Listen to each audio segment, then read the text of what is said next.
My family ignored my wedding like I didn't matter, so I cut them off, built a life without them, and proved that I never needed their love to succeed.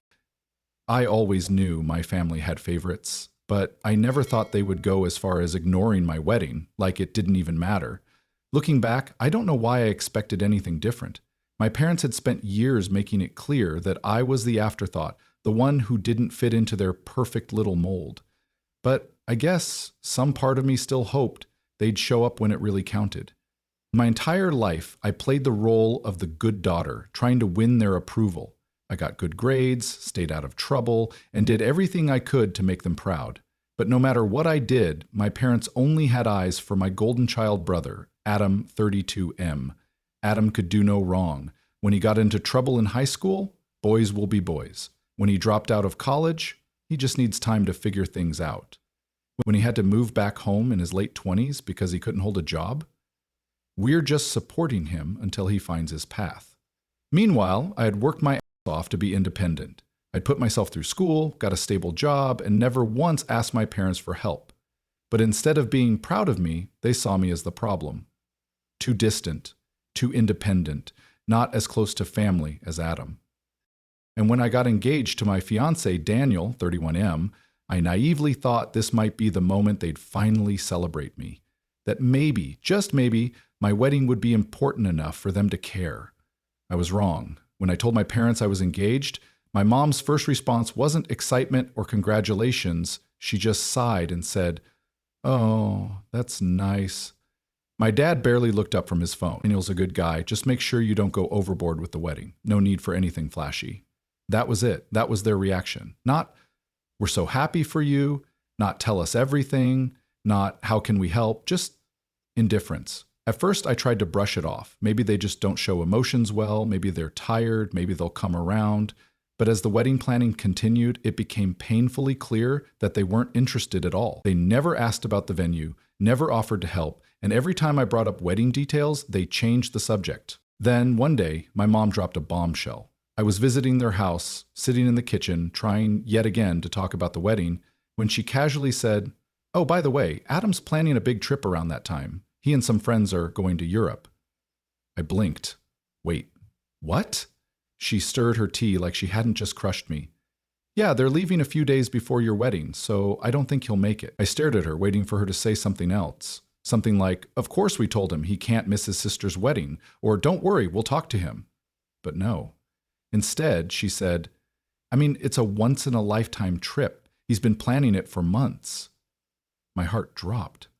"He's been planning this for months?" I repeated, my voice cold. "My wedding date has been set for over a year."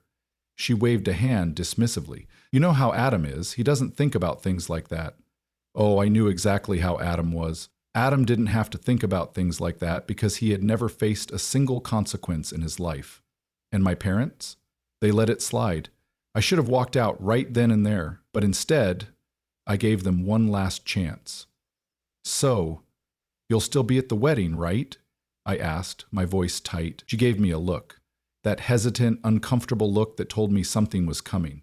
Something I wouldn't like. "Well," she started, avoiding my eyes. I felt my stomach twist. "Well, what?" She let out a long sigh, like she was the one burdened by this conversation. "Your father and I were thinking maybe we should go with Adam, as a family trip." I couldn't breathe. A family trip instead of attending my wedding. I felt numb. After everything, after all the birthdays and holidays where Adam had been the priority, after all the years of being pushed aside, I had still thought they would at least show up for this. But I wasn't even worth that. For a few seconds, I couldn't even speak.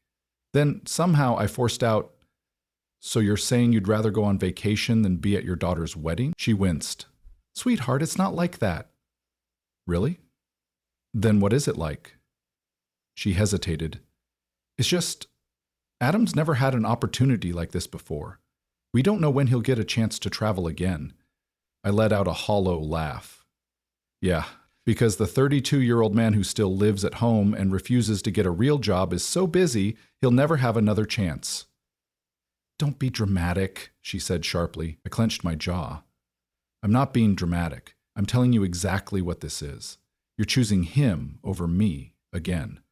She didn't deny it. She just sighed and said, "We'll think about it." I stood up. "Don't bother. If you have to think about whether or not my wedding is worth attending, I already have my answer." And with that, I walked out. I didn't cry. I didn't beg. I didn't try to convince them. I had spent years trying to earn their love, their attention, their support, and I was done. When I got home, Daniel could tell something was wrong. He didn't ask me what happened right away. He just pulled me into a hug and let me breathe. After a few minutes, I whispered, "They're not coming." His arms tightened around me. "I'm so sorry, love." And the worst part? I wasn't even surprised. The moment I walked out of my parents' house, I felt something strange. It wasn't shock. It wasn't anger. It wasn't even sadness. It was clarity. For the first time in my life, I could finally see things for what they were. I had spent years twisting myself into knots, trying to win their approval, trying to be the daughter they'd actually care about. But now I knew the truth. They weren't coming to my wedding. And it wasn't because of bad timing or a misunderstanding or logistical issues. It was because they didn't want to be there, because I had never been a priority to them. I had just been too blind to admit it. By the time I got home, I had made a decision. I was done. Daniel was waiting for me in the kitchen, leaning against the counter with 2 cups of tea in front of him. The second he saw my face, his expression softened. I take it that didn't go well? I sat down at the table, feeling the exhaustion hit me all at once. "They're not coming." My voice came out flat, emotionless. Daniel didn't speak for a second, like he was waiting for me to break down. But I didn't. I just picked up my tea and took a sip, like I had just said something completely normal. "How do you feel?" he asked carefully. I exhaled slowly, staring at the steam rising from my cup. "Like an idiot." His brows furrowed. "Why?" "Because I actually thought this time would be different." I laughed bitterly. I actually thought, for once, I'd matter to them. Daniel reached across the table and took my hand, squeezing gently. "You matter, just not to them, and that's their loss." I squeezed back but didn't respond, because the truth was, I didn't know how to feel. A part of me had expected this, but another part, the child in me, had still hoped, had still believed deep down that my parents would wake up one day and finally see me. But they wouldn't. Not now. Not ever. Daniel's voice was soft. "Do you want to talk about it?" I shook my head. "No. I need to focus on the wedding, on us, on people who actually care." And I meant it. For the next few weeks, I poured everything into wedding planning. I picked out the flowers, finalized the seating chart, and went dress shopping with my friends. I let myself get excited because even if my parents weren't going to be there, this was still my day. And the people who actually loved me, they showed up. Daniel's parents were beyond supportive.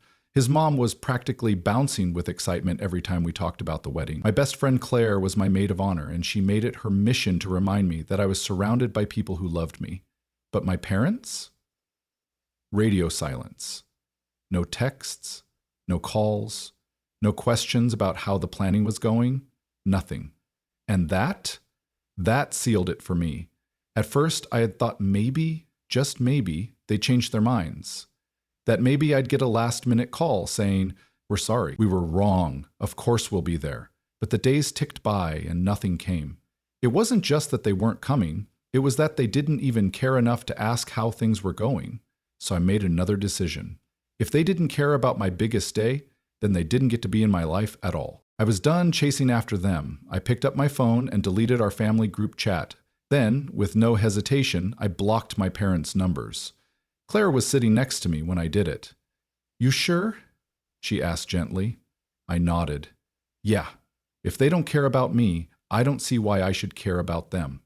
She squeezed my shoulder. "Proud of you." And for the first time in forever, I actually felt free. My wedding day came faster than I expected, and despite everything, it was perfect. I walked down the aisle surrounded by people who actually loved me. Daniel looked at me like I was the most important person in the world. His family welcomed me with open arms, making it clear that I was part of something real. And at the reception, I didn't think about my parents once. Not when I had my first dance. Not when I laughed with my friends. Not when I stood next to Daniel, holding his hand, knowing I had built a new life for myself. They had missed everything, and that was on them.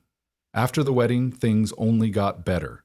Daniel and I went on an amazing honeymoon. I got a promotion at work. We moved into a beautiful home together. My life flourished without them.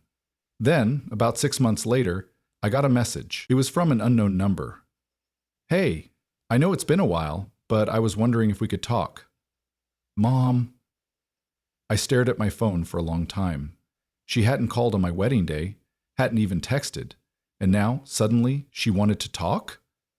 No apology, no acknowledgement of what they had done, just testing the waters to see if I'd let them back in. I set my phone down and didn't respond, because I had already made my choice. I had thrived without them, and I wasn't about to go back now. I stared at my phone, the message from my mom glowing on the screen like a ghost from my past. Hey, I know it's been a while, but I was wondering if we could talk. Mom. I read it twice, then a third time. For a moment I just sat there, completely still, waiting to feel something. Anger, sadness, relief, anything. But all I felt was annoyed. 6 months. 6 whole months since my wedding. And in all that time, nothing. Not a text, not a call, not even a half-hearted hope you had a nice day message. But now suddenly she wanted to talk? No apology, no acknowledgement of what she and my dad had done, just a casual message, like she hadn't completely abandoned me on one of the most important days of my life. I let out a slow breath, then locked my phone and tossed it onto the couch. Something wrong? Daniel asked, walking in from the kitchen with a coffee in his hand. I shook my head, still processing. My mom texted me. His eyebrows lifted slightly. What did she say? She wants to talk. I rolled my eyes. Like nothing happened. Daniel sat down next to me, setting his coffee on the table. Did she apologize? Nope. He hummed, rubbing his thumb over my hand. Then what's there to talk about? That was the thing. There wasn't anything to talk about. Not anymore. 6 months ago, I might have hesitated. I might have wanted to hear them out, wanted to believe they regretted their decision. But now, I had thrived without them. I wasn't broken without their approval. I wasn't struggling without their love. In fact, my life had only gotten better since I went no contact. So, why should I give them the chance to waltz back in and pretend nothing happened? I picked up my phone, typed out a response, then deleted it. I wasn't going to waste my energy on them. So I did what I should have done years ago. I blocked her number. Daniel squeezed my hand. You okay? I smiled. Yeah, I actually am. I thought that was the end of it. I was wrong. A week later, I got a text from an unknown number. Hi, sweetheart, it's Dad. I know things got messy, but we'd really like to see you. Maybe we can have dinner and talk. I scoffed out loud. Dinner and talk? As if we had just had a small argument. Instead of them choosing to abandon me on my wedding day? I showed Daniel the message and he let out a low whistle. Wow, took them long enough. Yeah, well, I guess they finally realized I wasn't going to chase after them. I didn't respond. Blocked that number too. But apparently my parents weren't done yet because 2 days later, I got a call from my aunt, who I hadn't spoken to in years. Hey, sweetie, I was just talking to your mom and she mentioned she's been trying to reach you. She's really upset about this whole thing. I clenched my jaw. Yeah? Was she upset when she was planning her trip to Europe instead of coming to my wedding? There was a long pause. She knows she made a mistake. Did she say that? I cut in. Silence. That was all the answer I needed. I let out a humorless laugh. She doesn't regret what she did. She just regrets that I'm not rolling over and letting her back in. She's still your mother, my aunt tried. Yeah? Well, she should have acted like it when it actually mattered. Then I hung up. And this time, I didn't feel guilty.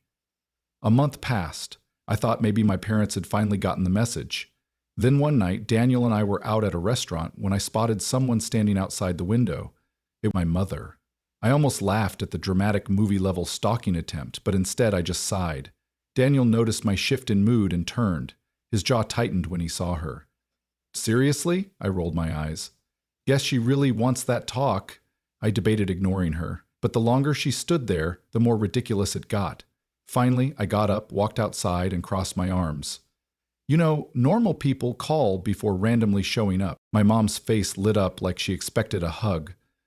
Oh, sweetheart, I just wanted to see you. I miss you. I raised an eyebrow. Really? Because I missed you too, at my wedding. She winced. I know, and I'm sorry if that hurt you. I stared at her. If she still didn't get it, she still thought this was about hurt feelings. She didn't understand that it was about years of neglect, that the wedding was just the final confirmation that I would never come first to her. I let out a breath. Why are you really here? She bit her lip. Well, Adam's been struggling. I felt my stomach drop. There it was. She wasn't here because she missed me. She wasn't here because she regretted what she did. She was here because Adam, her precious golden child, was finally facing the consequences of his own actions. Struggling how? I asked flatly. He lost his job and, well, we've been supporting him, but money's tight right now. She gave me the same pleading look she had given me 100 times before when she needed something. We were hoping you could help. I laughed. I actually physically laughed in her face. Let me get this straight, I said, still grinning. You didn't care enough to show up to my wedding, but now that Adam is in trouble, suddenly I exist again? My mom's face flushed. It's not like that. No, it is, I said. You ignored me, dismissed me, made it abundantly clear that I wasn't a priority, and now you want money? I shook my head. Unbelievable. Her face twisted. We're family. We take care of each other. That made me snap. No, we don't. I took care of myself for years while you coddled Adam. I built my own life while you threw everything at him, and now that you've finally realized he's a lost cause, you want me to fix it? I took a step back. Not happening. Her lips trembled. But we love you. No, you love what I can do for you, I corrected. I turned to leave, but she grabbed my wrist. Please, just think about it. I yanked my hand away. I already have. Then I walked back inside, sat down across from Daniel, and picked up my drink like nothing had happened. Everything good? He asked casually. I smiled. Yeah. I think that was the last conversation I'll ever have with my mother, and for the first time in my life, I felt completely free. The night after my mother showed up at the restaurant, I lay awake in bed, staring at the ceiling. I thought I'd feel angry, maybe even hurt, but mostly I just felt done. For years I had been the backup plan, the child they only acknowledged when it was convenient for them, the one who worked hard, stayed out of trouble, built a life without ever needing their help, and yet none of it had ever been enough. I had waited for them to care, waited for them to show up, waited for a sign that I was more than just a footnote in their lives. But they never had. And now they weren't reaching out because they missed me. They weren't reaching out because they regretted their choices. They were reaching out because they needed something from me. The realization should have hurt, but instead it felt like a weight had finally lifted. I turned onto my side, looking at Daniel, who was already fast asleep. His breathing was steady, his face relaxed. My real family, the one I had built for myself, I smiled, closed my eyes, and slept better than I had in years. The next morning, I woke up to another text. This time it was from my father. Your mother said she saw you last night. Can we please sit down as a family and talk? I stared at the message for a second, then shook my head and deleted it. They still didn't get it. They still thought this was fixable, that they could just call a meeting, say a few meaningless words, and I'd come running back. But I had nothing left to say. I grabbed my phone and did what I should have done years ago. I blocked their numbers. Then, just to be sure, I went on social media and removed every family member who might try to guilt-trip me into talking to them. It felt weird at first, like I was cutting away a piece of my past. But as I put my phone down, a sense of relief settled over me. I had spent my whole life trying to fit into their broken family dynamic, trying to be worthy of their attention. But the truth was, I had always been enough. They just weren't capable of seeing it. And that wasn't my problem anymore. Life moved forward, and without them in it, things only got better. And Daniel and I settled into our new home, filling it with laughter, love, and people who actually cared about us. His family treated me like their own, inviting me to every holiday, every birthday, every Sunday dinner, and for the first time, I felt what real family was supposed to be. There were no favorites. No one was made to feel less than. There was just love.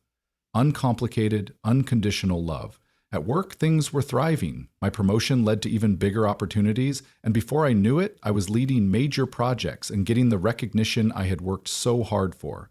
I didn't have to prove myself to anyone anymore. I had already won. About a year after the wedding, I got an email. At first, I almost ignored it. But then I saw the subject line, "We miss you," from Mom and Dad. I exhaled sharply, debating whether to even open it. But curiosity got the best of me. The email was long, a mix of guilt-tripping, half-hearted apologies and thinly veiled attempts to make me feel bad. We didn't think you'd actually cut us off like this. You've always been so strong-willed, but this is going too far. We're still your parents, and we love you. And then, of course, the real reason for the email. We'd love to see you. The holidays are coming up, and it would mean a lot if we could put everything behind us. I almost laughed. They still weren't sorry. They were just testing the waters, seeing if enough time had passed for me to forgive and forget. They still didn't understand that I hadn't cut them off to punish them. I had cut them off because I was finally happy without them. I closed the email, stared at the screen for a moment, then did what I knew was right. I deleted it. And then I moved on. The years passed and life only got better. Daniel and I traveled, built new traditions, and surrounded ourselves with people who actually mattered. I never looked back. I never reached out. I never regretted my decision. Because the truth was, I had thrived without them. And they had missed everything. They had missed my wedding. They had missed the happiest years of my life. And if they thought I was going to let them back in now, they were sorely mistaken. I wasn't angry anymore. I wasn't even hurt. I just didn't care. And for the first time, that felt like the biggest victory of all.